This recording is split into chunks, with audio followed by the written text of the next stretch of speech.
Bismillah, alhamdulillah, wa salatu wa salamu ala rasulillah wa ala alihi wa sahbihi ajma'een, amma ba'd.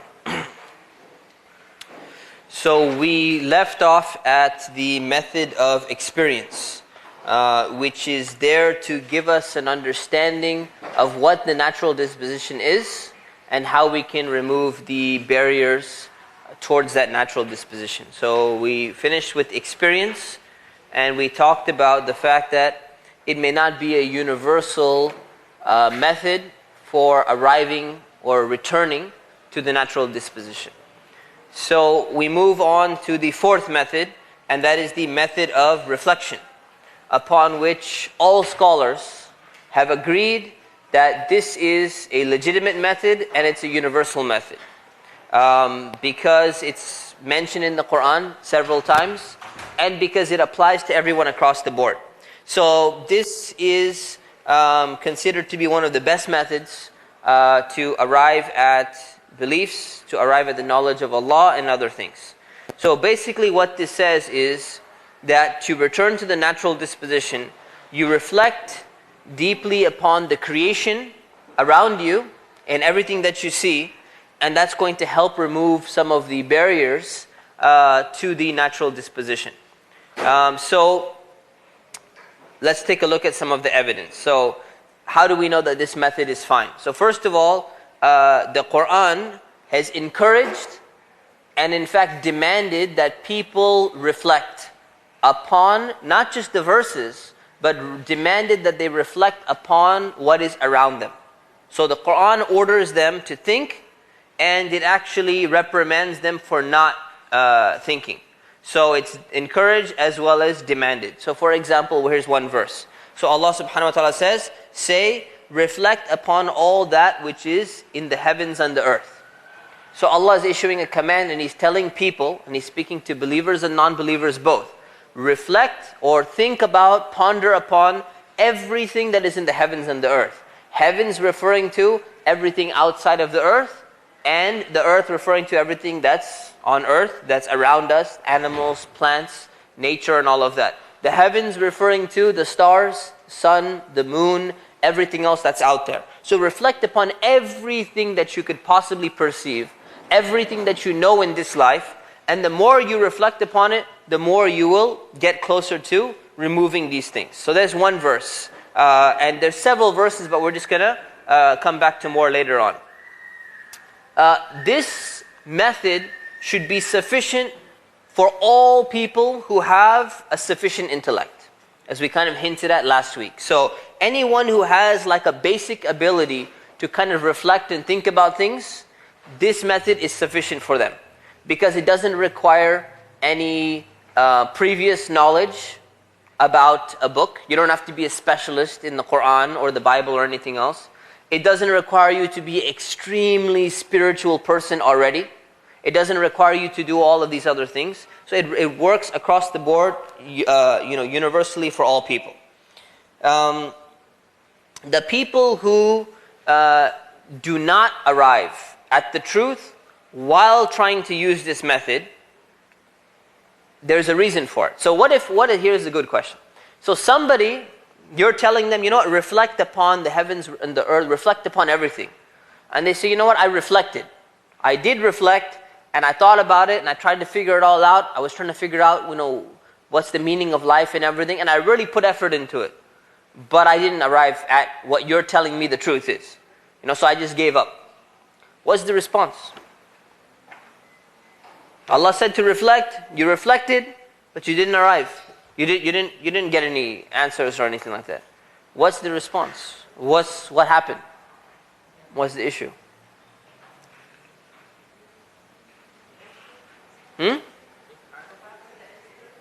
Go back to the instinct? The nature of the person? Well, the thing is, we're saying that their nature has been corrupted. So it's already corrupted. So in order to come back to the nature, we're telling them to reflect. And they say, I reflected, and this is me. This is what I've arrived at. How can you tell me to come back? Reflection didn't work for me. What happened? What's the answer? Yeah.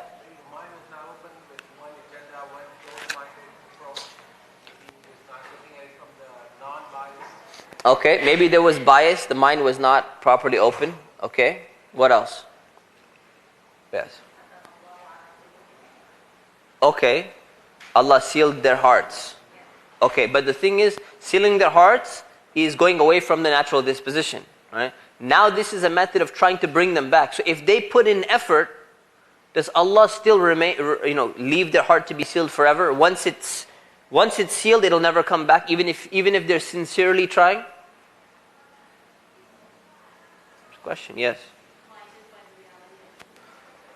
They're blinded by the reality of truth. So they're reflecting to arrive at truth. Okay, but what's blinding them? That's the question. Khalid. I would make the argument the fact that they need some guidance or help in reaching this conclusion. Otherwise, if this was the case, that anyone could reach it via, reflection. Why do we need messengers and prophets to help guide people? So I would say the fact that they need some supplement to those reflections to help guide them to the right path. Okay, they need a supplement, they need someone else to help them to guide. So what is that person going to provide? Perhaps, you go back to one of the other methods of, revelation. Okay, so going back to revelation. So this method doesn't work for everyone. I would say by itself it cannot work for everyone. Otherwise, again, what's the need for prophets? What's the need for text and everything else? Most of the time prophets sent down to us. Okay, then what would be the need for the texts that are sent down to us? Okay, it's interesting. What else? Anyone else? Yes, Chris.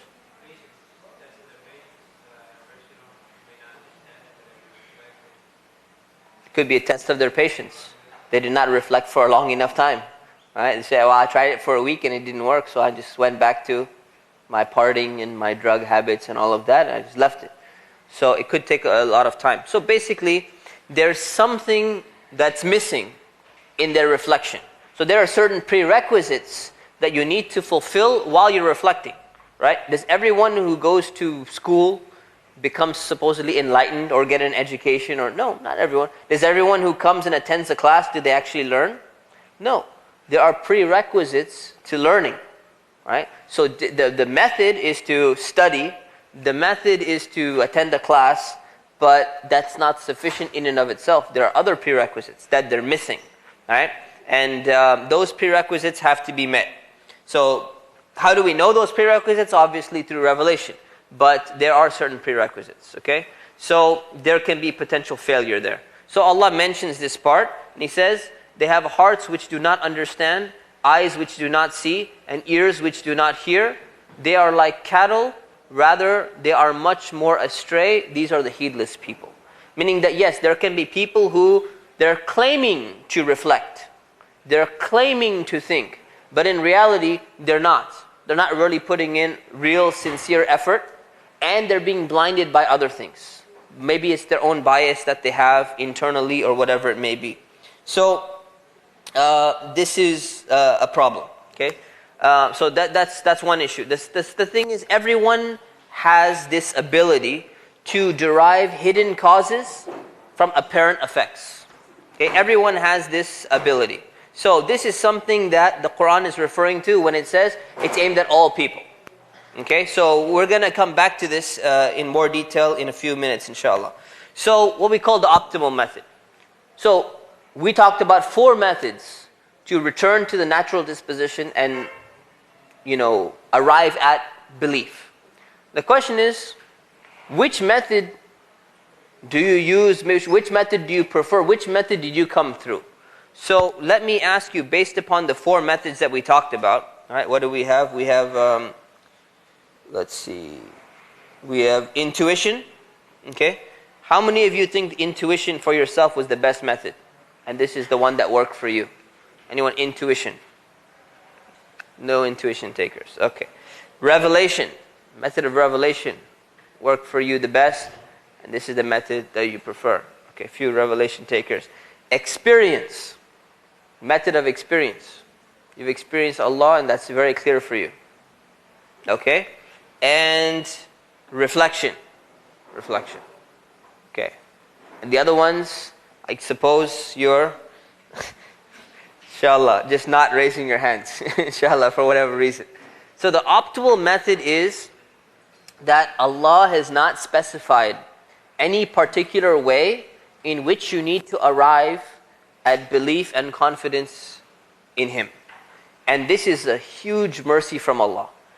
You cannot impose one particular way upon a certain person. And it should never be that way. So Allah has left it open. So the requirement that Allah requires you to is that you should arrive at belief. How do you arrive at that belief? That's not stipulated. So you can't say, well, you came to the wrong method, therefore your faith is in vain, it doesn't count, it's not going to be accepted from you.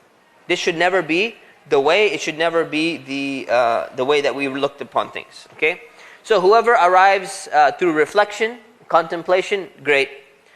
Whoever acquires faith through their upbringing, right, by following somebody who they consider to be trustworthy, and they never come across, they never come across any reason to doubt, right? Everything looks good. Their parents are great people. They never lied to them. Everything they've studied never contradicts anything. And this person says, you know what? This just seems to make sense for me. Are you going to criticize them and say, well, you know what? You never thought properly. No, you can't do that, because at least from one perspective, Allah will accept from them as long as they're on the right beliefs. Okay? Another person may arrive through experience, whatever it may be. So some people will be affected, some people will not be affected by some of these barriers. Right? So we have to keep that in mind.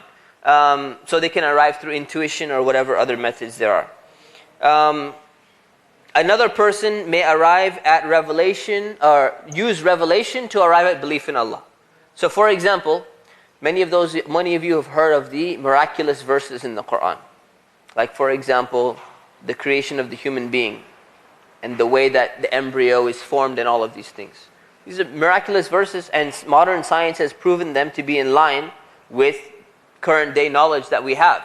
So many people have arrived at belief through these things, rather than through necessarily reflecting upon the rest of creation. They just, the verses themselves, like for example, there have been some scientists, when they realized this fact was in the Quran, they accepted Islam, that was sufficient for them. So Allah has not required a particular way of arriving at belief. Okay? So, but the method of reflection, right, is the only one that's generally universal in its scope, such that no one has any excuse to not utilize the fourth method. Someone can say the first one doesn't apply to me because I'm not seeing it and I don't see revelation, intuition. Someone says, I never picked up the Quran in my life, nobody introduced it to me, so therefore I have an excuse. Someone can say, I was never a huge spiritual person, I was trying to be nice, but I was not into the whole fasting and staying away from foods and all of that stuff. So the fourth one is the one that's more universal, in the sense that no one's really going to have an excuse for not contemplating. Okay, so once that's established, then we can move on and we can talk about what is the correct method for contemplating in the Quran. What are those prerequisites so that this contemplation actually lets you arrive at something? So there's two aspects here. The first one is, you have to prepare for the intellectual proof that's going to come. So that involves freeing the mind and calling the mind to action. We're going to talk about that. And then there's a certain method that you have to follow. And if you don't follow a correct method, you're not going to arrive at the correct conclusion. So it's very important so that people can benefit from these proofs and all of that. We have to understand a few things. So otherwise the intellect will lead you in the wrong direction, and it will not get you to the place where you need to go. So preparation for intellectual proof. You have to take appropriate measures to do, number one, come to the correct conclusions. Number two, remove the barriers that are preventing you from thinking straight. So you can reflect and say, I'm thinking, but I'm not seeing it. I just don't get it.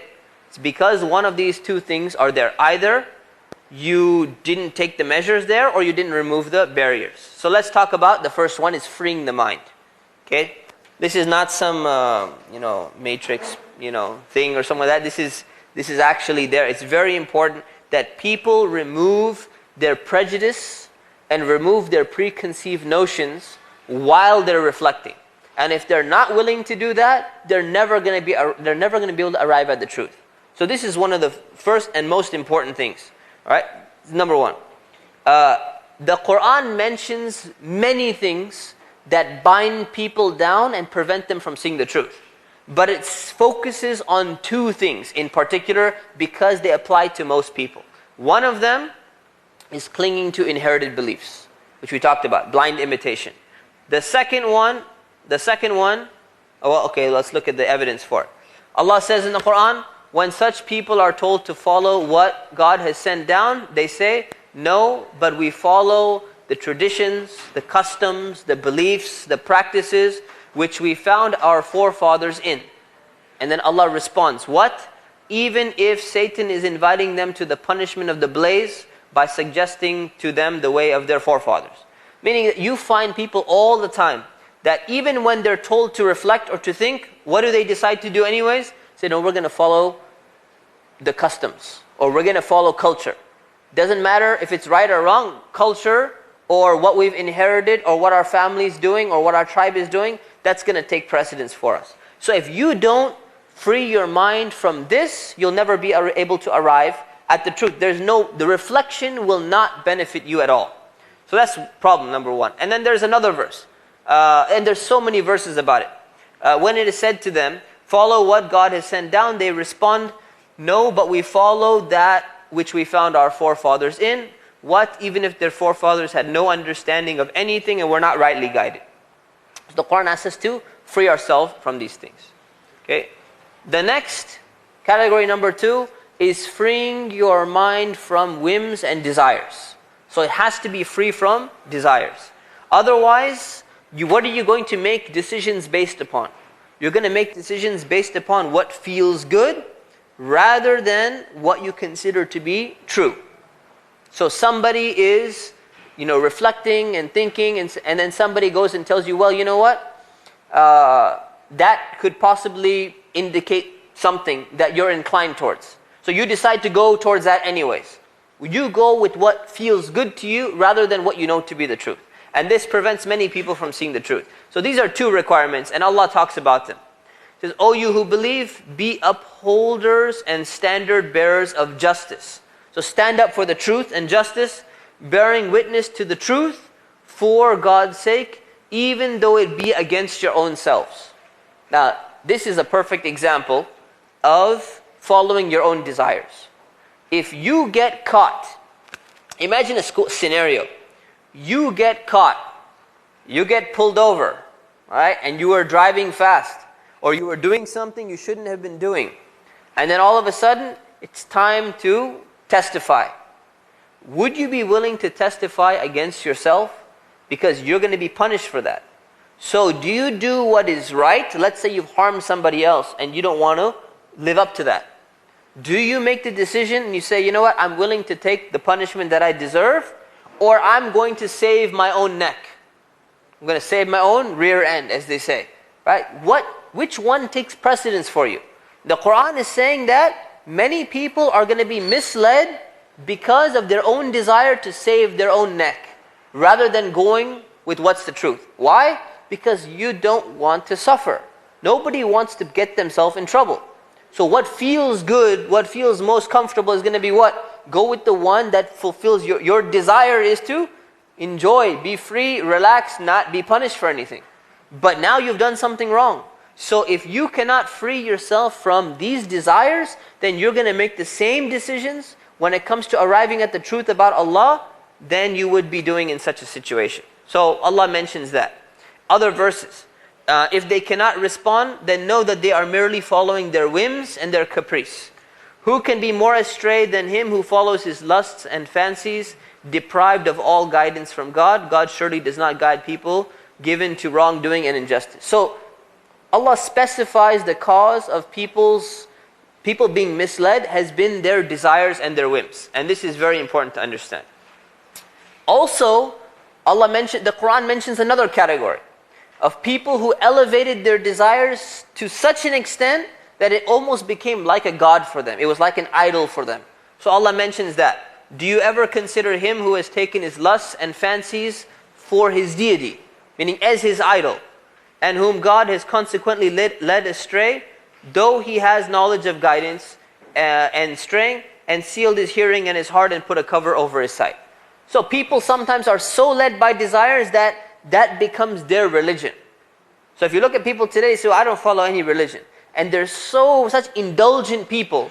So well, what else should we describe your religion as being but whatever you feel like doing, that just becomes basically what you do. So whatever you feel like, that's pretty much what takes precedence in your life. So there's no guiding factor. So the Quran is talking about that. So this is something that prevents people from arriving at the truth. So one, you have to free your mind. Number two, you actually have to call your mind and heart to action. So let's say your mind is free. You're not blindly following anybody. You're not following your own desires, for the most part. Completely free, you can think straight, but then you are not doing anything. You're just sitting around, lazy, just inactive. You're not thinking, you don't want to do anything. So there are verses which talk about this. And also in yourselves will you not then see the truth. So basically what happens is, when Allah sees that there are people who are just lazy, they just don't want to think. And you will meet several people like that. They just don't want to think. You want to have a conversation with them, you want to talk to them about something serious, they'll just make a joke, and then they'll just say, no, let's, why you got to talk about serious things all the time? Let's not talk about that stuff. There's several people like that. So what method does the Quran use for those people? Because they're not interested in thinking, there are people who are kind of like sleeping. So what do you do to wake somebody up who's sleeping? Do you walk up to them and say, you know what, the person's just relaxing, like half asleep. And you say, you know what, you have a very important appointment to attend and you really need to wake up. Otherwise, it's going to cause this problem for you in the future. It's going to ruin your family. You're going to have other issues and other problems. That's a rational argument, right?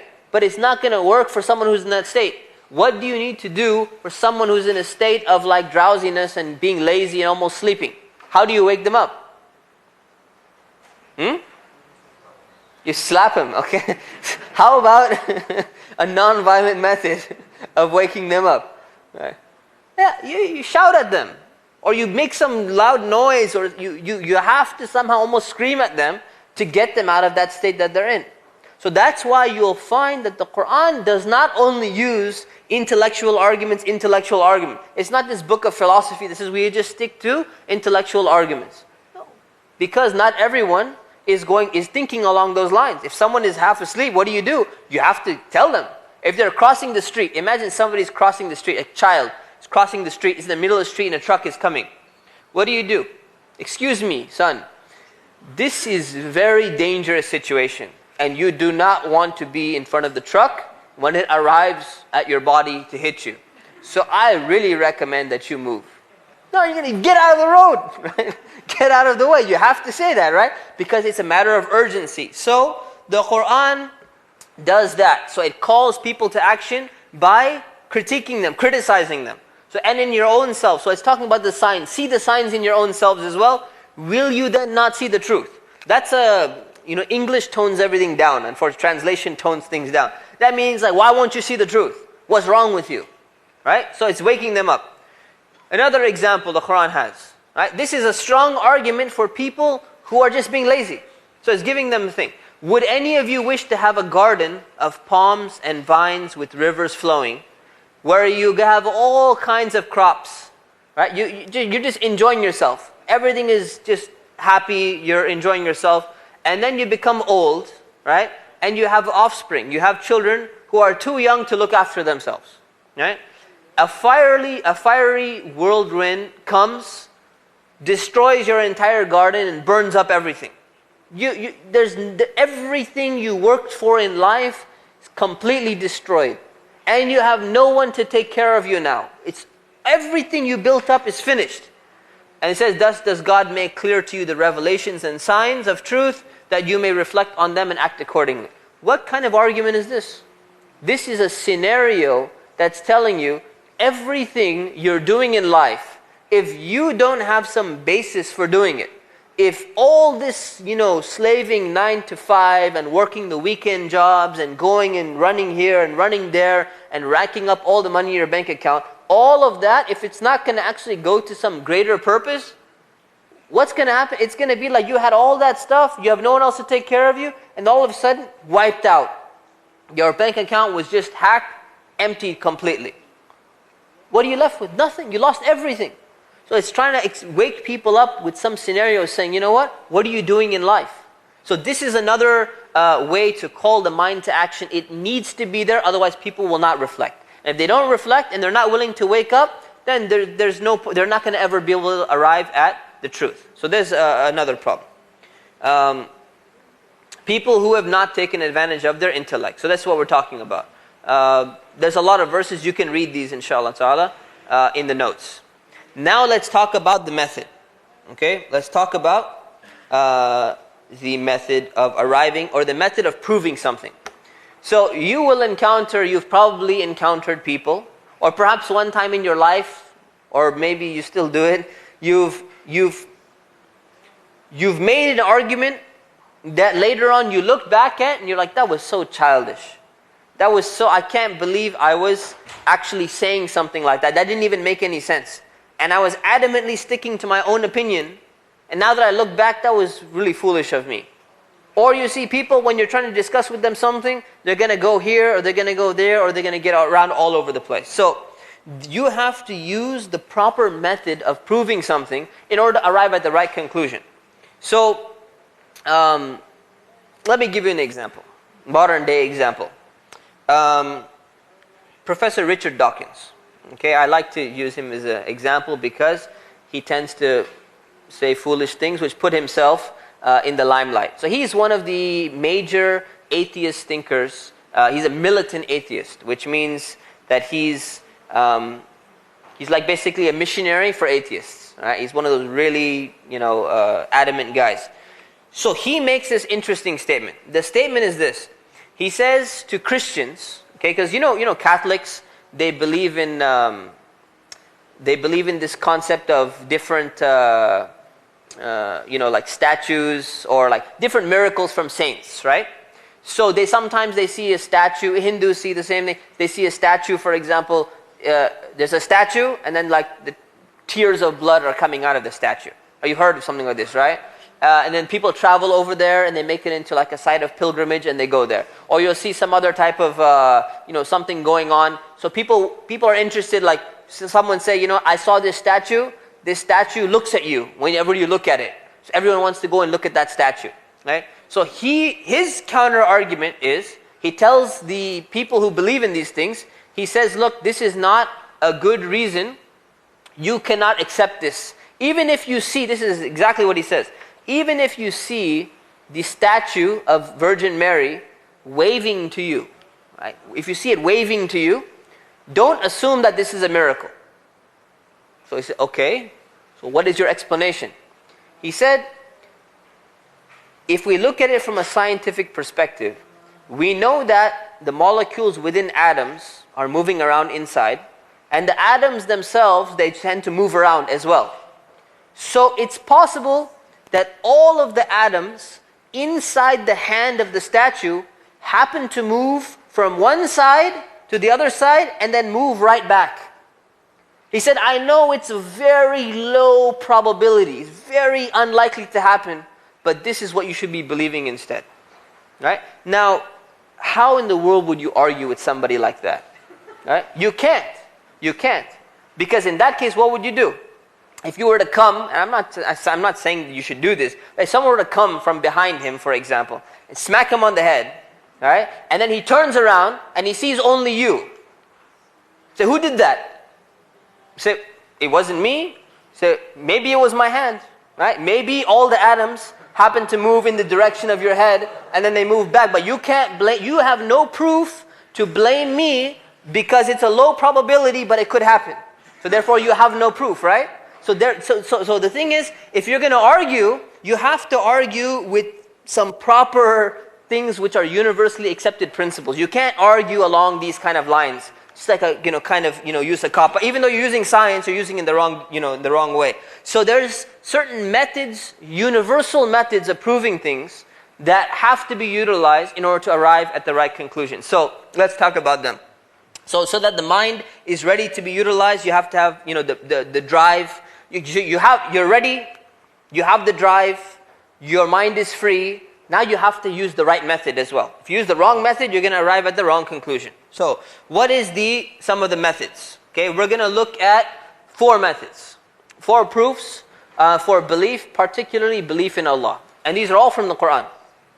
So one of them is proof of causality, second is proof of precedent, the third is proof of preference, and the fourth is proof of direction and intent. Okay? So, and by the way, see, all of these arguments that we're using, actually, you know what? We're going to cover it a little bit more in detail. So these are just methods that you need to use to prove something.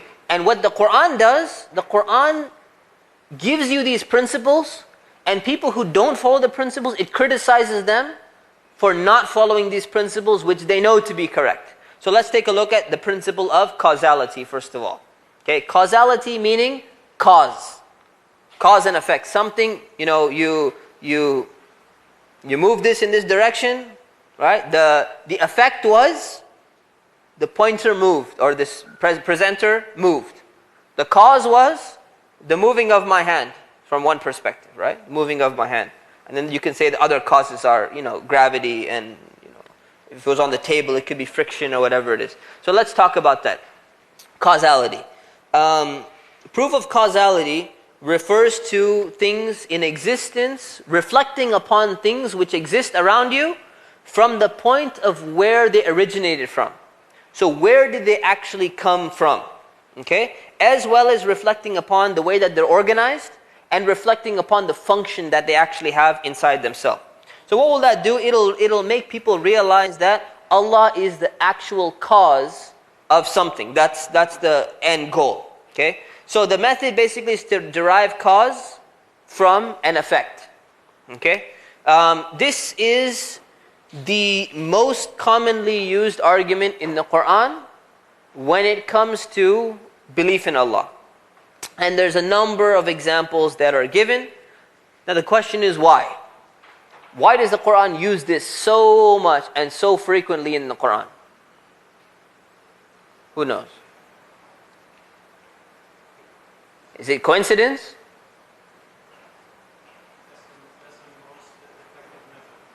Okay, why is it the most effective method? You're right, but why is it the most effective method? Okay, yeah, it's a question that we ask ourselves the most. It's something that we use every day. We use cause and effect every single day, right? So let's take a look at what Allah says. Allah says, why is it the most common? Here's, we will show them our manifest signs or proofs in the horizons of the universe and within their own selves, until it would become manifest to them that it is indeed the truth. It is not sufficient as proof that your Lord, is it not sufficient as proof that your Lord is a witness over all things?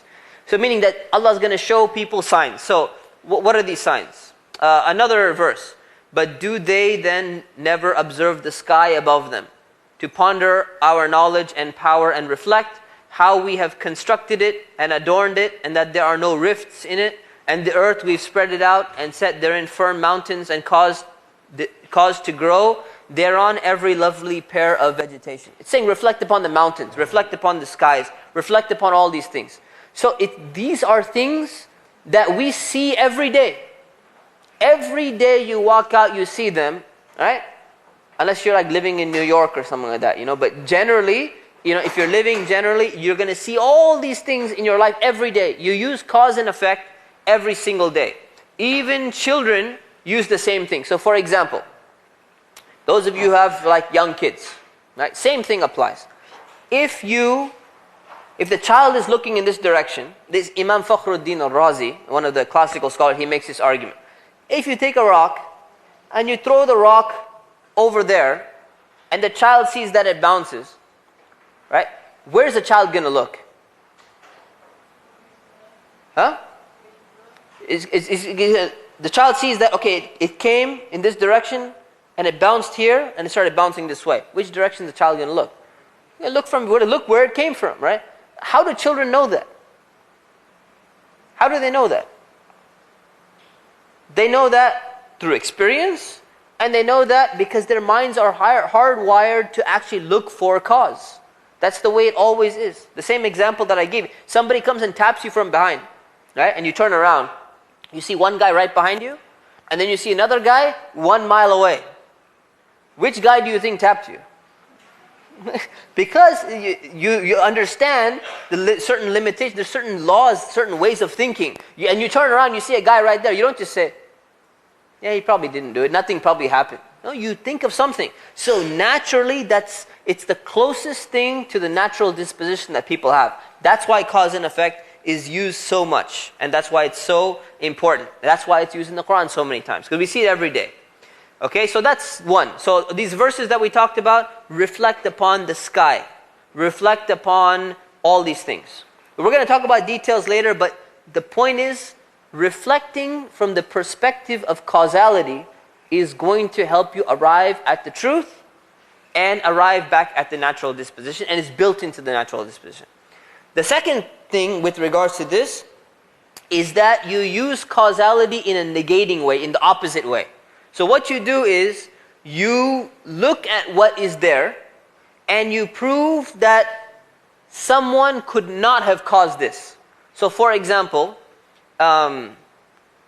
let's take, imagine there was a 200-pound suitcase sitting right here on the table, right?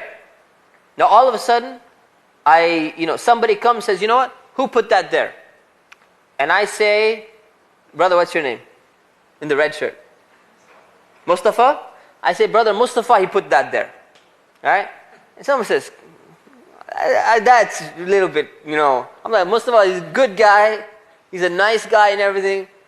But 200 pounds, it doesn't look like he can you lift 200 pounds? It's going to be difficult, right? So, in all honesty, he's not going to be able to do that. I really doubt that he could have done something like that. So, based upon what you're observing, right? You're analyzing, you're looking at it, you're checking the weight. Say, I know this guy couldn't have done it. So come on, tell me the truth. Who really did it? So you can know who didn't do it.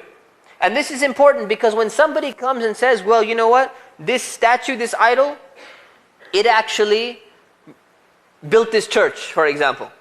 Right? You say, come on, the statue is not moving, it can't do anything. You can't believe that it built a building or something like that. So you can use causality to figure out who didn't cause it as well. And that's another method. And Allah mentions that in the Quran. O mankind, a parable is struck, so pay heed to it. Those whom apart from Allah you deify and invoke will never be able to create even a fly. So all these deities and stuff, they can't create anything. They can't make anything. Even if all of them were to come together to do so, they wouldn't be able to do it. And if a fly snatches away something from them, so you have, people put food in front of certain idols, and they see that the idols are eating the food. If a fly comes and takes away some of the food, they can't even stop the fly from taking away their food. So it's saying, then how can this powerless thing be considered to be a Lord or a God? So basically you reflect upon something and you can derive and extract that this can't possibly be what we're attributing to it. So this is the Quran is building some rules that are generally acceptable, that almost everyone will accept, but you have to be willing to apply them in your life. Otherwise you're not going to be able to arrive at the truth. Okay, so this is causality.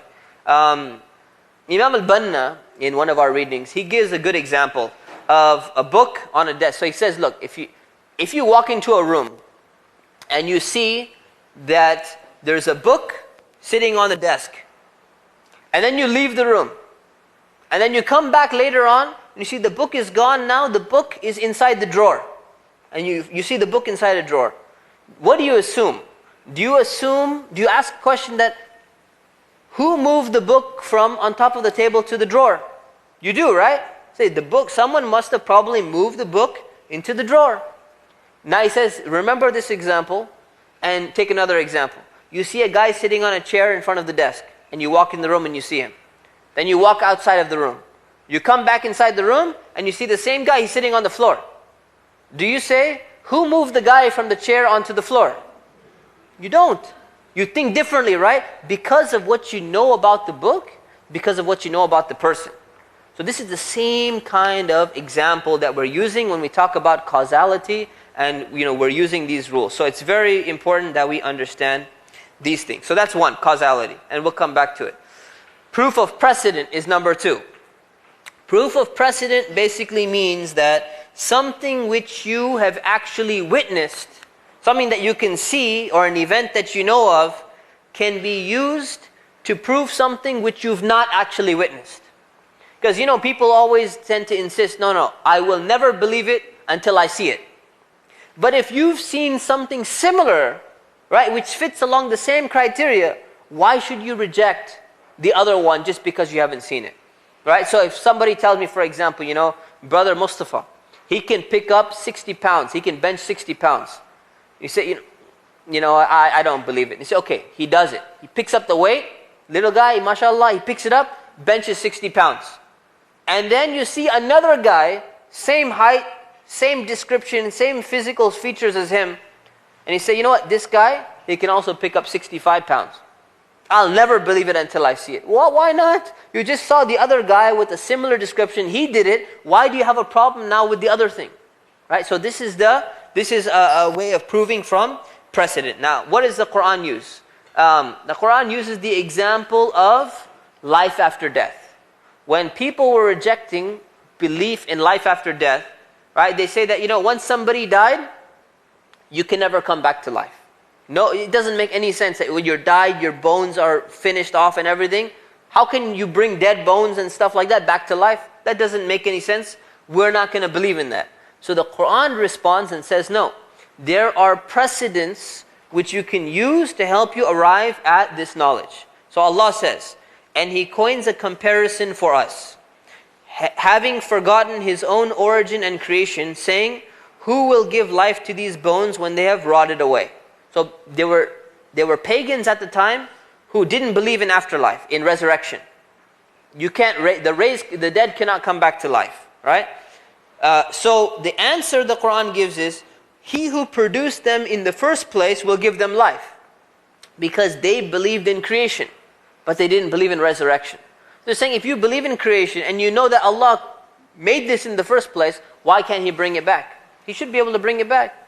So that's one response. The second is, have they not considered that surely God, who created the heavens and earth and never varied in their creation, is able to bring the dead to life? Certainly He is. He has full power over everything. So it's the same proof. Allah created, therefore He can recreate. It's actually easier to recreate than it is to create in the first place. Okay? Other examples in the Quran are mentioned that if you take a look at land, there's a dead land. It's dry, it's not producing anything. When water comes, life starts growing, plants start sprouting out. Same thing, there's a proof of precedent there. So it's reasonable enough to believe in something along these lines. So this is, the Quran is trying to establish the reasonableness of something in the unseen, and it's also trying to establish a belief based upon proof of precedent. So this is a principle, keep it in mind. Okay? Number 3, proof of preference. Okay, this is a really powerful one. When you reflect upon how things exist in a particular form, right, and you reflect upon the possibility of their not existing in this form or in a different form, or not existing in the first place, it leads you to the agent that actually caused this preference. Okay, so that's important. So let's say, for example, let me give you a simple example. Somebody designs a chocolate cake, okay? And they're decorating it and all of that. And they're putting frosting and icing and everything. They're making designs and everything. Really nice, really elaborate design. You see one cake like that. What does it tell you about the person? Right? It tells you that they have some knowledge of how to decorate. It tells you that they have some knowledge of symmetry and all of that. They kind of design this in a certain way. It gives you knowledge about the person. If you see another cake, which is like just a mash of just pieces all over, right? It's not doing anything. you're going to think differently, right? Take a more sophisticated example. You see a computer or a calculator, and the calculator, you're doing functions. Every calculation you're doing, it's coming out correctly. 7 plus 8, you get the right number. 42 times 9 divided by 6, you get the right answer. Then you find another calculator, all right? One of those, rip-off ones or whatever. And you're pushing in, 3 plus 4, and it's giving you 8. And you're like, 7 times 3 is giving you 20. Like, what the heck? What is going on? It tells you that the fact that these ones are coming out right and these ones are coming out wrong, it tells you that someone made these come out right, and it tells you something about the person. Somebody messed up over here and it's not coming out right for a reason. So it basically tells you the way things are in these two calculators, they determine and they tell us something about the reality. So let's take a look at what the Quran says. Quran says, say, have you ever considered that if God should make the day perpetual over you until the day of resurrection, is there a deity other than God who can bring you the night that you may rest in it? Will you not then see the truth and take heed? So what is Allah saying here? Allah is basically saying, think about the day, right? If Allah made the daytime, right, when there's light, if He made the daytime perpetual forever, there's no nighttime anymore. It's always day. There is no night until the day of judgment. Night doesn't exist anymore, right? Do you think anyone can else bring you back? How would you rest? What would happen to you? Let's talk about that for a moment. What would happen if there was no nighttime in reality? What are some of the effects that would take place over a long period of time? Restlessness could be one of them. Vegetation would die. Why would it die? It needs the cycle of night. Okay, what else? What else would happen? There only daytime. Yeah. There will be no time to sleep. Well, you can sleep during the day. See, does this happen anywhere? Happens in Alaska, right? So what happens in Alaska? What happens to people or things in Alaska when it's daytime? The what? Okay, you're losing a sense of time. That's fine. Yeah, what else? Isn't there a study that there are some kind of chemical reaction only at the dark time? If you don't sleep during that time, it makes you angry and it imbalances your hormones. Right. So there is some level of chemical imbalance or something that makes you agitated or angry or something along those lines. There's that as well. Vegetation is a problem. Now imagine this happens in Alaska for a few months. Right? Imagine this happened all the time, non-stop. What would happen? It'd be a major problem. So what Allah is trying to say is that He's made the proportion of day to night around the world for a specific reason. That's a preference. Meaning that the fact that day exists in a proportion and night exists in a proportion is a preference. It could have been another way. It could have been all day, or it could have been all night, or it could have been some other thing. Right? There could have been so many other options. But what happened is, the fact that the way things are now, the reason why they are now, is there for a certain reason. And when we reflect upon that, we realize that a preference was made for this specific type of thing. And there's a purpose behind the preference. So what does it reveal to you? It reveals to you something about the person who chose that preference. That's important. Let's take another example. Have you considered your Lord, how He spreads the shade? If He willed, He would surely make it stationary, but we have made the sun its pilot. So we're talking about shadows and shade. Right? So the shade is referring to, it moves. It's not stationary. So what causes it to move? The sun. Right? So the sun is its pilot, meaning it's the sun will determine what kind of shadows there are. Right? So we're talking about the way that the sun gives off light. Now, if it was different, right? It's there for a specific way, the way that, it gives part daytime, part nighttime, and all of that. If it was any different, such that there was no change in daylight, in the atmosphere of the earth, for example. How would it affect us? The same thing, very similar example. So the fact that these things exist in a certain proportion is very significant. It's very important that this choice was made, because if it wasn't like this, there would be ramifications, there would be a problem. Right? And we think the same way. We think the same way when it comes to any type of devices. We see that there's a preference that was taken. Okay, so it's important to understand that. And we will come back to this point. The fourth is proof of direction and intent. Okay? Proof of direction and intent. This basically means that you reflect on things, you reflect on the function of things, and how they're connected as well as their purpose. Now, this is different from the previous one in terms of you're not looking at why a preference was made, but you're looking at its actual details of its function.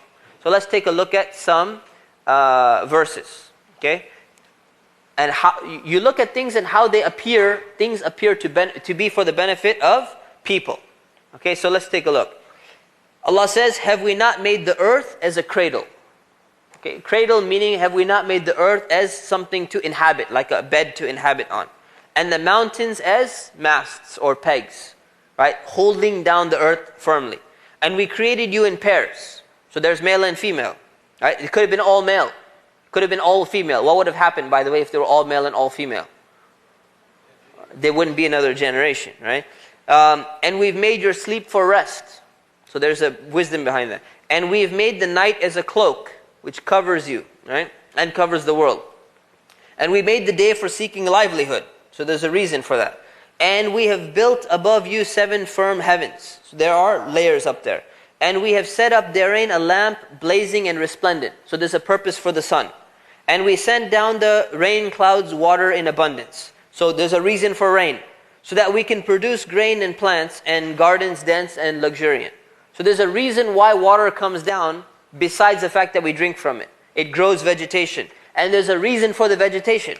Right? So you're reflecting upon all of these things. And then Allah says, it is, in another verse, it is He who prepared the earth for your life before He gave you life. And then He created all that is in the world for you. So when you reflect upon why all these things exist, it gives you an idea that, you know what, this seems to be for our benefit. Now if you reflect upon that, then you start arriving at this conclusion that, okay, there is something that I've been given that I should be appreciative of. So these are very important things to look at, the direction in which things are pointing, and the intent behind something existing. Otherwise, if you don't do this, you'll be one of the people who has a pen in front of you, and you're just looking at the pen, and you think the pen is like, a drum, and you just drum with it or something like that. You never use it for its actual purpose, and it has a specific purpose, but you're not doing anything with it. Right? So this is something problematic. So these are 4 principles which you need in order to arrive at anything that's true. So now we'll move on to what this was all building up to actually, is that belief in the existence of Allah. So this is the first tenet of belief that we're going to talk about in this class, out of like 50 or so tenets of beliefs. Okay?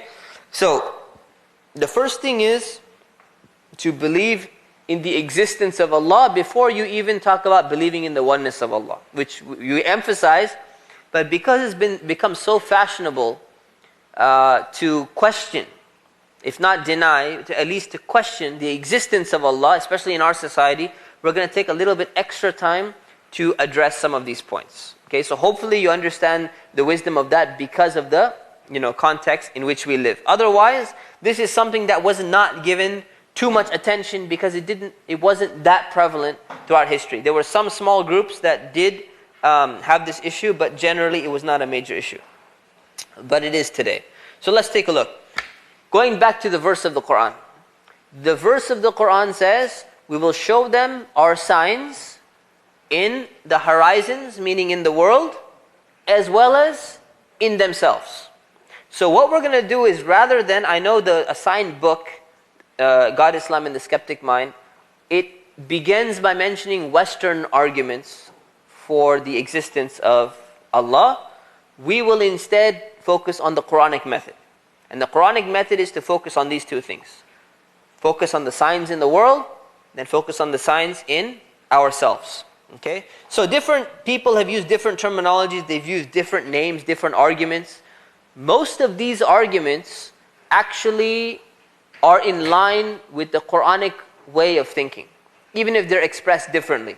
So if somebody says, I use the cosmological argument, or I use the argument from design, or I use ontological argument, or I use the kalam cosmological argument, or the first cause argument, or all these different things which you've seen in your book, that does not mean that they are not in line with Islamic way of thinking. Some of them are, some of them are not. So we'll focus on the ones which are closer to those, closer to the ones which are there in Islam.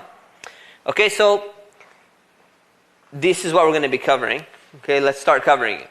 Proof from the world concerning the existence of Allah. So let's talk about what we see in the world, not just in ourselves, but what we see in the world that leads us to believe in the existence of Allah.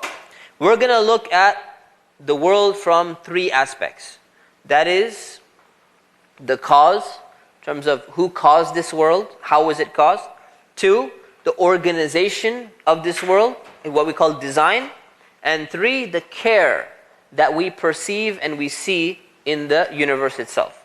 So this, from 3 aspects, we're going to tackle the question. Okay? So the first thing you need to do is, before we talk about Allah being the creator, okay, sometimes you will find people saying, well, you know what? Okay, you're saying that Allah created this world and created everything. Well, what if nothing created this world? You know the what if people, they just throw out a bunch of what ifs all the time, just for the heck of it. Even if they say, you don't even believe that. Yeah, but I can make the argument. Let's have a, teacup, coffee argument battle or something like that. There are people who do that. So we have to learn at least how to respond to some of those things. So in a structured way. So let's take a look at some of those things. First of all, you have to prove or show that something came into existence after not existing. That's what creation would imply, right? So it didn't exist and then it came into existence. That's number 1. Number 2, you need to show that it came into existence from a cause outside of itself. Meaning it didn't cause itself to come into existence. Okay, these are all logical possibilities. I know this borders a little bit on like some philosophy and all of that. Don't get too, confused by it or anything like that. This is the only time we're going to be addressing these things, and then we're going to move on to all the other beliefs. So don't start panicking. Okay. So first, proof that the world was created. So there are ways to prove that the world was created. Although most people believe that the world was created. Most people do believe that. But let us prove it. So in order to prove it, one of the best ways is to assume, for the sake of argument, that it was not created. Okay, let's look at the opposite. If you say the world was not created, there can only be 3 logical possible explanations, and there really can't be a 4th explanation. The first explanation is that it's always existed. The world has always existed, it never came into existence. That's one possibility. The second possibility is it didn't have any cause. It came into being, it came into existence, but there was no cause. Right? And the third is that it caused itself. It created itself, basically. Okay, so let's take a look at that. Number 1, the first question is, did the world exist since eternity? This was a common atheist argument in the 20th century, particularly with atheist thinkers like the Soviets, for example, Hegel, a Western philosopher, Marx, Engels, all of these people. They used this argument to lead the Soviet Union into their form of dialectical materialism or communism. So it's not that it was prevalent for a very long time. The Chinese were following along these lines, and then they were trying to spread that communism or socialism forms or whatever in parts of South America and other parts. So one of the things that they were saying is, they said that science proves that matter is eternal.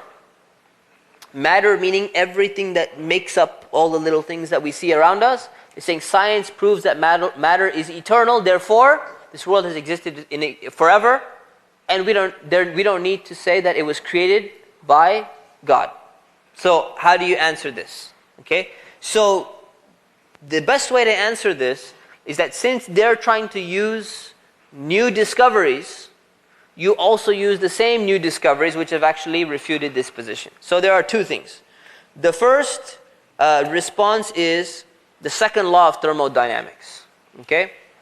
Can anyone tell me, before I read the definition out to you, can anyone tell me what is the second law of thermodynamics? Yes. Did you read the notes? Okay, yes, tell me please. It's a natural tendency towards disorder. Okay, that's a good way of explaining it. Okay? Yeah. Heat exchange is another, it's one of the manifestations of the law, okay, is heat exchange. Okay? Anyone else? That's a pretty good explanation. So basically, the second law of thermodynamics is a proven law. Okay? It's a proven law that physical things move towards a state of maximum entropy. Okay? Entropy is a measure of inability or disorder or ability to do things over time.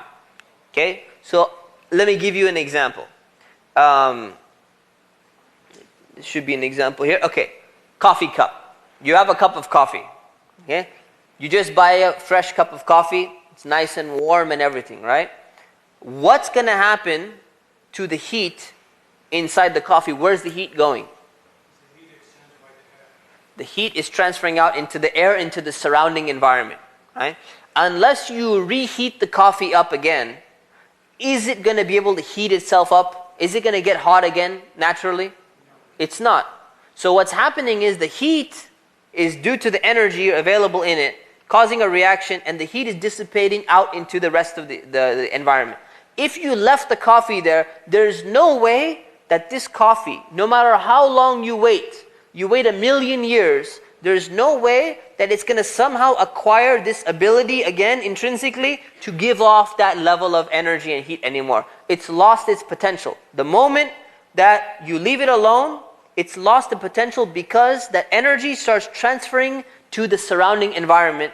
And unless you reload it, there is no way that it can come back inside. Okay, so are we following that so far? Okay, now take the example of the sun. Okay, our sun is giving off heat, all right, with reactions like nuclear reactions inside the sun, giving off a lot of heat, and it's reaching us, and it's reaching all other parts of different planets and all of that. So the thing is, scientists have measured that the sun's ability to release heat is reducing over time, the same way that the cup of coffee's ability to release heat is reducing over time. So that means that there will come a point of time in the future, if things go as they are, unless somebody reloads and reheats the sun somehow, that the sun is going to cool down, and eventually burn out. It's not going to be able to give off heat anymore. This is according to the second law of thermodynamics. This is what happens basically.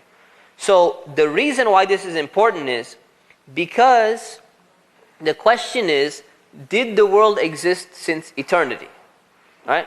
So if it existed since eternity meaning going back to infinity, then we would not have been able to arrive at the current state where the sun is still giving off heat, because it would have already lost all its ability to give off heat if you argue that it went backwards towards infinity. Does that make sense? Okay, so this is one response to the argument that the world was eternal. Yes. Huh? Repeat that. Okay. So, in a nutshell is this. If we wait long enough, the sun is going to burn out. But if you say that the universe had existed from infinite time, where we are now, it would have already burned out by now. So it could not have been infinite time going backwards. Okay, so that's number one. Number two, is the expansion of the universe. Okay? So it's been observed that the universe is expanding according to a certain rate. And it's not difficult to show that. You observe the different stars and all of that, and you see them moving away from each other, and that implies that the expansion of the universe. And this is accepted, very, very well accepted across the scientific community. How they interpret it is, of course, another thing, but it's generally accepted. So these celestial bodies are moving away from each other at a specific rate. And this probably is what Allah subhanahu wa ta'ala mentioned in the Quran, where He said, "And the heaven, we have constructed it mightily, and it is surely we who have vast power, and we keep expanding it." Alright, so this is one of the scientific miracles of the Quran, that it talked about the expansion of the universe when it was only discovered in the 20th century. But moving on, the same argument applies, that if this world existed since eternity, since infinity, then the distance between all of these bodies which are moving away from each other would have been already so far that we wouldn't have been able to observe them, because it's been going on for infinite time. Therefore, it could not possibly have existed since eternity. Right? This is very simple arguments, right? It's like if somebody comes and says, "You know what? Here's your cup of coffee. I know it's not as hot as it was, but it's like lukewarm." And you say, "Well, you know what? When did you get this cup of coffee? How long has it been there?" "Oh, this cup of coffee has been there forever, since infinity. It's always been there." You say, "Come on, that's ridiculous. It can't be, because I know that it wouldn't be warm right now if it's been there since infinity. It would have been cold by now." It's the same way you know that, right? So the thing is, scientists, they actually use that principle, and this is very popular among physicists. They calculate the age of the world. Does anyone know what the age of the world, they change it all the time, but for now, what is their calculation of the age of the world? Does anyone know? 4 or 5 billion? Did you read the notes?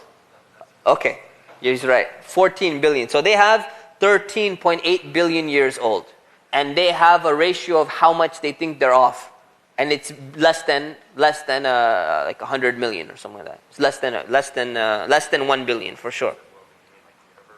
The universe, yeah, not the Earth, not the Earth. Yeah, the Earth is 5. So they say that it's 13.8 billion years old. Now the question is this: everyone is like excited about this. Most people accept this number. Although as Muslims we say, you know what? It's a probable number. Allah could have invented the world in the middle somewhere, with like built-in heat in the middle. Allah could do whatever He wants. But assuming that we measure backwards, this is exactly what they do. So they use two things. They use cosmic background radiation to measure when the origin of the universe was, what they call Big Bang, when it exploded, and they calculate in the expansion of the rate of the universe based upon the constant or the variable constant that they actually have. So they use this method to actually go and give a particular origin to the origin of the universe, to give a certain time frame. So it's something that's used in the scientific community. So this argument about going back to infinity, it's pretty much been discarded for the most part by most people. But in the 20th century, this was in fashion. You'd be surprised. See, the thing is, most of us have lived here, so we have not experienced this. You live, people who come from India, Pakistan, Indonesia, Malaysia, these places, you don't experience too much of a communist influence, right? Because you've not been in a country that's been exposed to that level of communism. Now you go and you meet some people who are from Bosnia, and they grew up in Bosnia in like the 60s or 70s or whatever, when it was Yugoslavia or Croatia or these regions, right? You're going to see that they've been affected by these arguments, because these were arguments that were made in the 20th century from the communist way of thinking. So it's important to kind of know these things. Question number 2: did the world not have any cause? All right, so somebody says, well, maybe the world just didn't have any cause, right? This is almost never argued by anybody in practice, yet there are people who have argued this in history. Okay? Among them was the famous Scottish, English philosopher David Hume. So somebody says, well, you know what, look at the world, look at the sun, the moon, everything, it's just amazing. How do you explain that?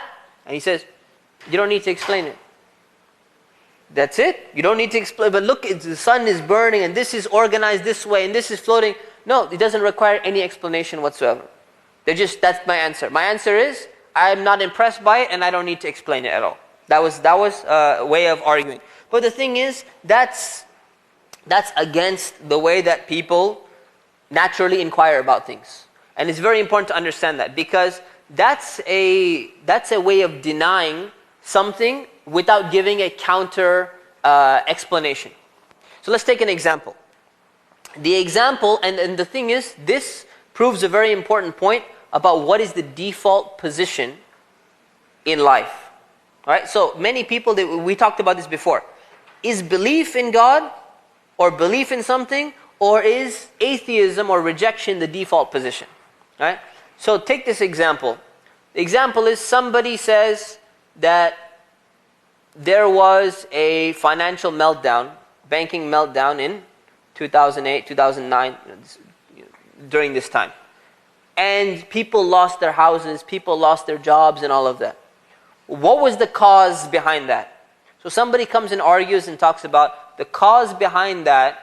What argument would you make, by the way? Who would like to explain what was one of the major causes behind the financial meltdown? Greed, okay. Yes? Lack of regulations in the financial institutions. Anyone else? Interest, okay. What if somebody comes along and says, you know what? All of you are wrong. I don't accept any of that. That's it. It's done. You say, okay, so what's your explanation? Oh, I don't need any explanation. I don't need to explain this. I'm just telling you that you're wrong. All of you are wrong. Now that's not going to be acceptable, because there's something important happen that screams out for an interpretation. This is not some random thing. This is, people lost their fortunes, people lost their houses, all this money got stolen. Someone needs to explain that, right? It's like somebody comes and there's a dead guy on the floor, right? And there's a bullet in his body. And they say, you know what? The bullet entered his body from the front, somebody had shot him. And somebody else, another detective comes and says, no, he wasn't shot. Say, well, there's a bullet in the body. No, he wasn't shot. Okay, so what's your explanation? I don't need to provide any explanation. That's not my problem. I'm just denying it, and my status, until you have to prove to me that he was shot, and you have to prove it in the right way. But until you can prove it, say, well, the bullet's there. That's not sufficient proof for me. So therefore, you still have to keep trying to prove it to me. This is not a stance. This is not a proper stance. So this idea that the world did not have any cause doesn't actually make any sense in the first place, because everyone looks for cause in things that demand an explanation. And obviously the world, with all its intricacies and everything in it, demands an explanation. Right? Yeah.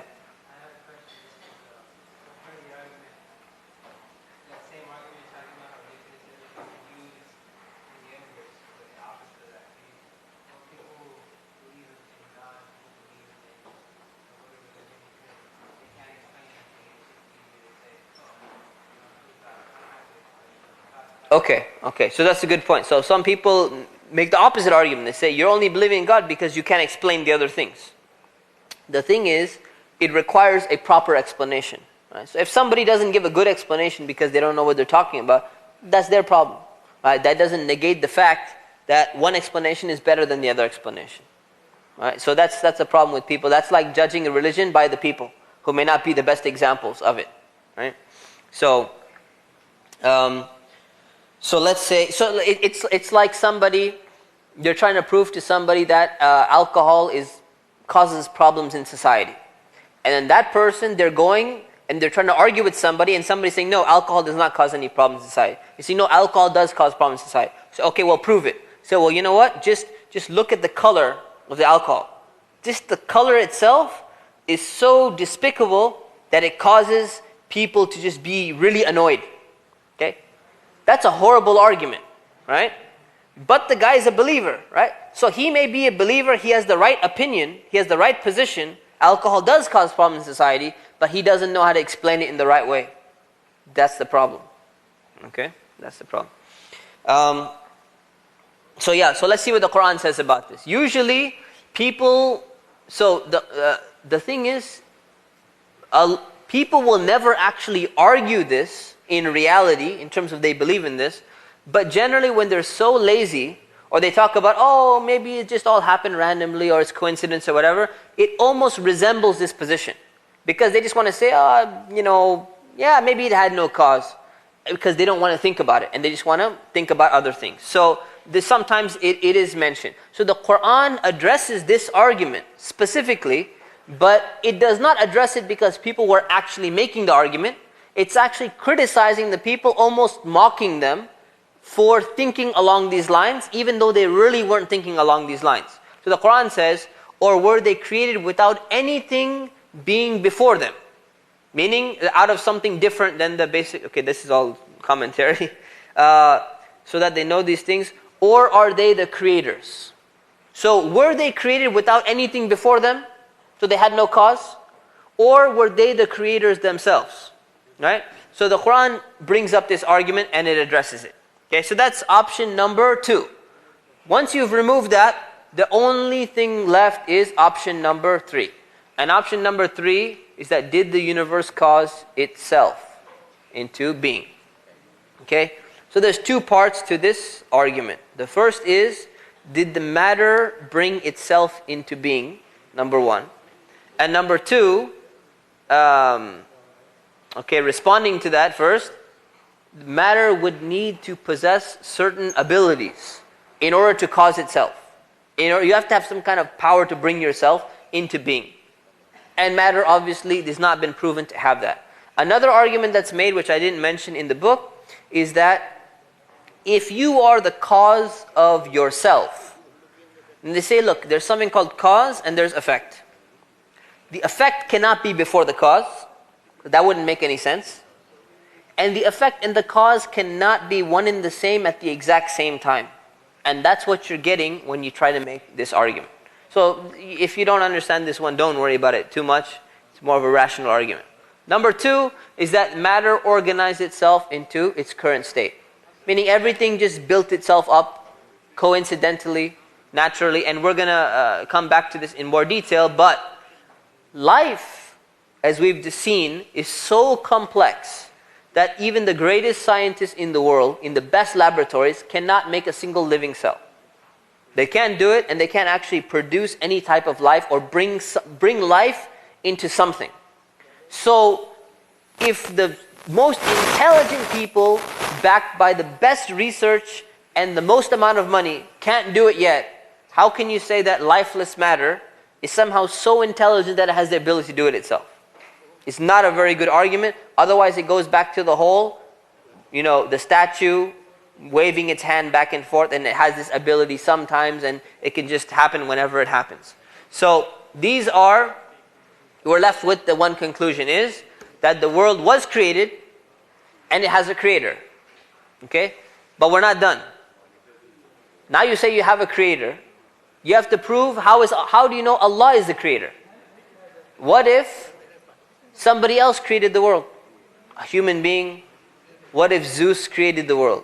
What if some statue created the world? You have to also set up proof that Allah is the creator of the world. So, how do you do that? Okay?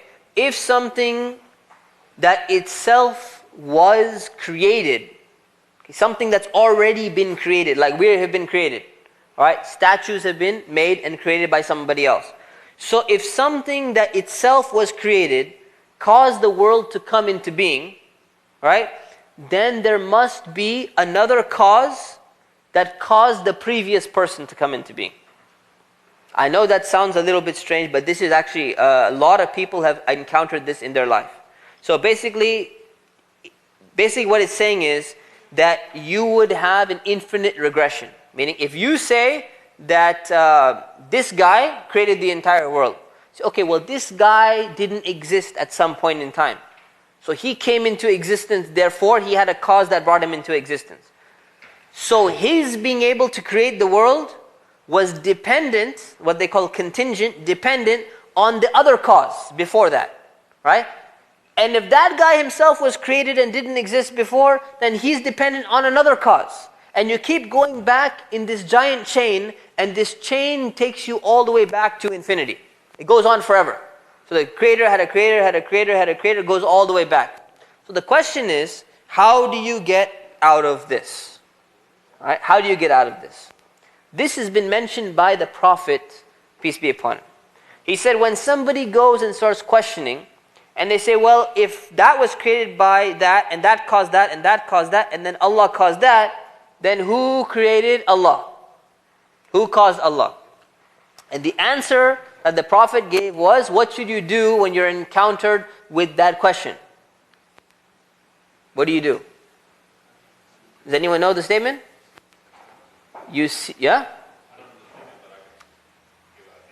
You can just assume? No, we want the hadith. This is straight up statement of the Prophet. What did he say? You seek protection from Allah. You say, A'udhu Billah. You ask Allah for protection. Now, many people have understood that to mean you literally say, A'udhu Billah minash shaitanir rajeem, and you don't discuss it anymore and you walk away. That's not what the hadith is saying. The hadith is saying when you start thinking along those lines and you get confused, right? And you start going into hair-splitting arguments and you can't get out of it, stop these arguments because you're just confusing yourself. You don't know what's going on. You're getting lost in hypothetical thought. And you don't know how to figure it out. Just say, A'udhu Billah, just ask Allah for protection and just get out of this. Move on. Right? Yes. That's where it starts. That's where the doubts start and all of that. So when you start doing this reasoning, but when you don't know what you're doing. But does that mean that we shouldn't give an answer to the question? No, it doesn't. You can still give an answer to the question. But for someone who gets confused, they get out of it. They say, leave all of this aside. You say, I believe in Allah, and you move on. But there's an answer. So what's the answer? Yes.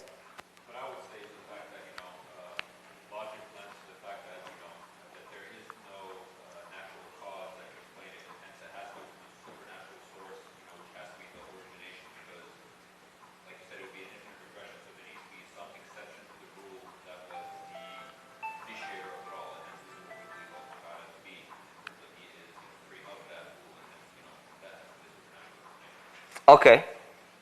So outside of the word supernatural, okay, so there needs to be someone who's free from that dependency. Okay. So this is called, in your book, argument from necessary being. Now the only response to that is, why is it that Allah is the one who gets that attribute? Why can't you give the same attribute to somebody else? Or something else? Yes, bro. Okay, because the Quran says there's nobody's like him. That's good, part of it. Yeah, what else?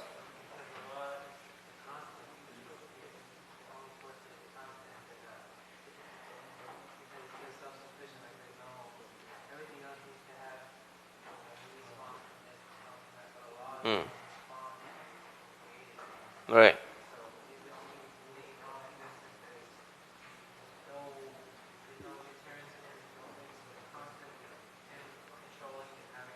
Because he's a constant and because he's defined that way. And everything that we reason about Allah leads us to that position. Alright, so there is an answer for that. And the Quran defines it in more clear. And then we'll break here, inshallah. Such is God, your Lord, who creates you and maintains and provides for you, the creator of all things. Okay, the creator of all things. There is no deity but Him. How then are you turned away from the truth and adopt false deities? So this verse is basically saying that Allah is the creator of all things. If Allah is the creator of all things, what does that mean? It means all things are created. If all things are by definition created, and we've established that with regards to the world as well, then how can something which is created break that chain or be the ultimate cause? It can't. So Allah is being defined as not created in the first place because He's not dependent on anything else. So only something which is 100% independent of everything else can possibly be the originator of all of these other things. So if you analyze and you say, is this person, could it be? Is this person dependent on other things? If the thing or the world or whatever it is dependent on anything, then it cannot possibly be the independent creator. Because the creator, the first cause, has to be 100% independent and not dependent on anyone else to break the chain. So that's kind of what I think Khalid was alluding to. So hopefully that is clear, and that gives us an understanding of some of the things of Allah. So we'll come back inshallah and we'll continue remaining after the prayer inshallah. Assalamu alaikum.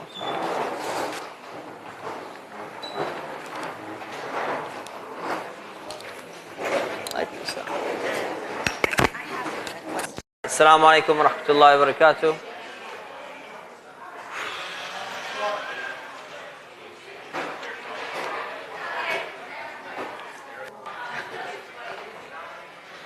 Okay, so let's first let's quiet down, inshallah.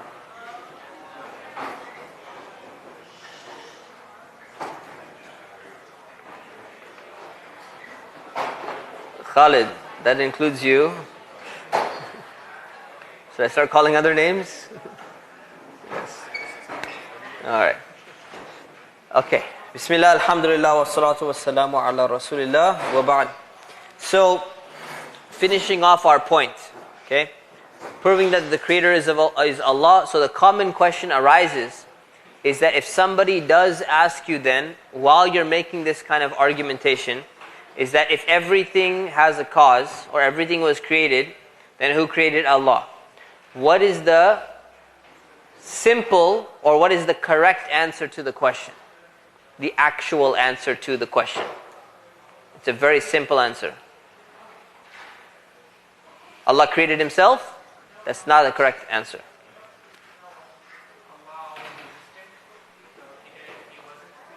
Allah always existed. So the simplest answer is no one.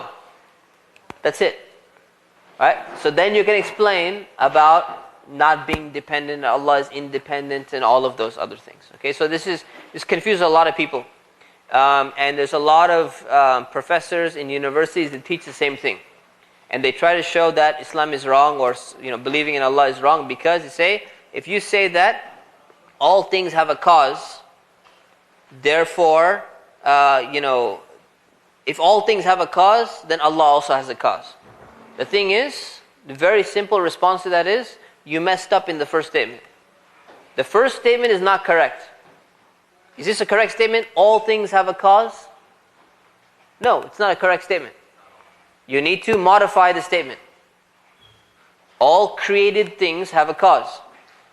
That's a correct statement. Right? And they say, well, what about Allah? Allah is not created. Problem solved. So if you give in to the beginning statement, then you just confuse yourself. Right? And if you don't give in to the beginning statement and you define what the first statement is, then you don't have a problem anymore. Okay, so it's very important that you set the definitions. Okay, so we have a surprise, CIS surprise. First time it's ever happened that we're done with the class early. So alhamdulillah, everyone can go home after a few Q&A, a few questions inshallah. Any questions? Okay, a lot of questions. Yes, Kenny, let's start. Huh? No pop quiz. Yes, no pop quiz. Irfan. Okay, we need silence though during the question time. The statue of money, let's say, right? The weeping statue of blood. Yes. On that one, if this guy is not believing in it, Yes. we're not believing in it either. We're not believing it either, but we're not rejecting it either. You see, there's a difference. We're not saying that it just happened that the atoms started coming out and moving along the lines or something like that. Yeah, the question he asks is the statue example of the statue crying or the statue waving the hand. We also don't believe in people who are saying that they believe in that. But our explanation is what? Our explanation is, one, that it's the problem is in that person. It's not that they're not seeing it. Either the problem is in that person, or it's some form of magic or sorcery or whatever, or it's some kind of optical illusion, or even if the statue moved its hand, that doesn't make it God. That doesn't mean that you worship it. There's a bunch of other potential explanations which we don't even care to explain. Yeah, there's nothing divine about it. And even if there was something divine about it, it would be a test for them. But somebody crying, right? A statue crying, right? What does that assert, even if you believed in it? That doesn't all of a sudden assert that the statue is somehow, the creator, or somehow affirming that this person's other beliefs, which have so many other responses to it, are correct. So even if it was true, it still doesn't prove anything, right? It's something strange, something out of the ordinary, but it doesn't actually establish anything. That's why it's very important to differentiate between, and we're going to talk about this in class, the difference between miracles that prophets performed and miracles that other people have performed. Okay? The miracles that prophets have performed are called mu'jiza. The difference between them, and we're going to get into it, but the difference between them and the other ones is that the prophets' miracles challenged other people. And they happened at a specific time rather than just being spontaneous, not knowing when it's going to happen. The other miracles of other people are not challenging anybody else to produce something like it, and they don't know when it's going to happen. They're unpredictable, completely unpredictable. So there's two separate things. Okay? Other questions? Suleiman. Sometimes it's argued, one of the arguments we presented was the argument that the universe created itself. Yes. And so an argument is made that it could have created itself. Yes, the probability is extremely low that things could have evolved the way they did on their own. But given an infinite amount of time, the probability actually becomes possible. How do you argue that? Next week. That's next week's class. Yes. So we're gonna address that in next week's class, inshallah. Okay, in the beginning of the class. Yes. Till now, whatever we have covered, that proves that the oneness of Allah and there is a creator. But how do you negate the polytheism? Right? They believe that there is a creator, and there has to be something that creates the creation. Yes. But how would you negate that the creator can take forms? That's next class as well. Yes, inshallah. So we're building up there. We're getting there. Okay? Yes. I wanted to ask the question, the whole idea of proving the creator of Allah, what if they try to argue, so what if it was Brahma from the Hindu gods or something like that? The what's that? So my question was what if they try to argue, well, what if it's just some other divine being? Okay, so if somebody argues, what if it was another divine being like Brahma or someone else, right? The thing is, the name is not important. It's the attributes of Allah, that's what's important. So if you want to call Allah by a different name, right, but give the same attributes and the same oneness to Allah, and you're worshipping the same God, the name is not important. It's the attributes. But the way you define Brahma, that causes the problem. So we're going to talk about attributes of Allah, inshallah, next class as well. Okay? Any other questions? Okay, inshallah. Enjoy a dinner after CIS, inshallah. Subhana rabbika rabbil izzati amma yasifun wa salamun ala al-mursaleen walhamdulillah rabbil alamin. Oh, last announcement before anyone leaves. This Friday we have a very important program during our FFN, which tomorrow night we have a program on Syria. And the program is a program which we do not usually... You want to stop the recording? Inshallah. Yeah. So, the program, it's a sensitive, touchy program. So it's better